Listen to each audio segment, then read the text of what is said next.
So guys welcome back to my YouTube channel invest my way. आज हम जानेंगे पतन कॉटन यार्न्स लिमिटेड के बारे में कि इस स्टॉक में गिरावट तो हुई है, लेकिन गिरावट के बाद हमें खरीदारी करनी है या नहीं करनी, देख सकते हैं। इस कंपनी में गिरावट जो भी लगभग 5% की 4.81% की यहाँ गिरावट हुई है और कंपनी में प्रोसेस और कुछ खास है नहीं, लेकिन तभी देखेंगे कि कंपनी टेक्निकली कैसा है और बाय करने का मौका है या नहीं करना है, वो हम लोग समझते हैं। तो कंपनी देख सकते 4 रुपये 55 पैसे पे चल रही है कंपनी। तो अगर आप पुराने निवेशक हैं तो आप होल्ड करें, क्योंकि बहुत निचले स्तर में आके अगर बेचते हैं तो नुकसान ही होगा।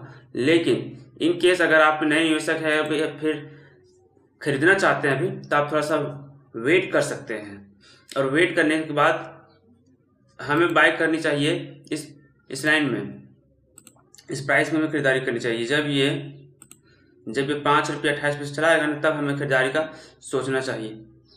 देखिए यहाँ से कंपनी बार बार नीचे आ रही है, देख सकते हैं। तो अभी तो ये तो पेनी स्टॉक है और पेनी स्टॉक में पंप और डंप बहुत ही अच्छा से होता है, इसलिए हमें थोड़ा सा वेट करना चाहिए और हमें 5 रुपये 28 पैसे तक वेट करना चाहिए, ताकि वहाँ पे हम लोग खरीदारी करने का सोच सकें।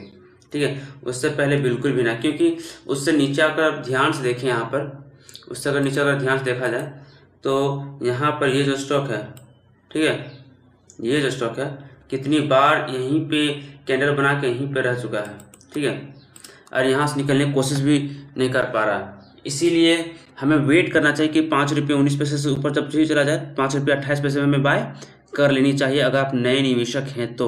हालांकि फंडामेंटल्स का कुछ खास है नहीं, लेकिन टेक्निकली यही बता रहे हैं कि 5 रुपये 19 पैसे से ऊपर ही खरीदारी करनी चाहिए। 5 रुपये 28 पैसे हमारा एंट्री पॉइंट होना चाहिए।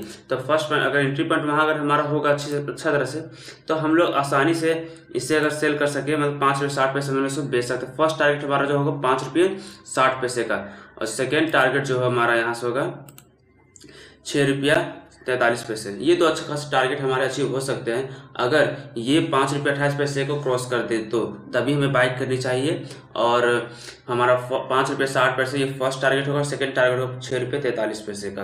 अगर इस कंपनी के फंडामेंटल्स बात करें तो फंडामेंटल्स कुछ खास है नहीं, क्योंकि पी प्रोसेस को 3 है, साफ साफ पता चला कुछ खास है नहीं। अगर प्रॉफिट एंड लॉस की बात करें तो कंपनी का सेल जो है हालांकि 14 करोड़ तो हुआ है 2025 में, लेकिन प्रॉफिट भी अच्छी खासी हुई 11 करोड़ का। लेकिन अगर हम लोग यहाँ पर बात करें रिजर्व्स की बात, तो मात्र 4 करोड़ का रिजर्व्स है, यही बात है। तो ओवरऑल ठीक ठाक है, लेकिन एक पेनी स्टॉक के तौर पर अगर देखा तो ठीक ठाक है, लेकिन टेक्निकली हमें वेट करना चाहिए 5 रुपये 28 पैसे तक का, ठीक है। और फर्स्ट टारगेट जो होगा 5 रुपये 60 पैसे और सेकंड टारगेट जो होगा 6 रुपये 43 पैसे। तो हो सकता है कि आने वाले समय में ये आपको अच्छा खासा रिटर्न बना के दे सके, इसलिए अगर आपके पास है तो आप इसे होल्ड करके रखें, और अगर आप नए निवेशक हैं तो वेट करें वहाँ तक का प्राइस आने का, ठीक है। अगर मेरी जानकारी आपको अच्छी लगी हो तो मेरे चैनल को लाइक और सब्सक्राइब करना ना भूलें। Thank you.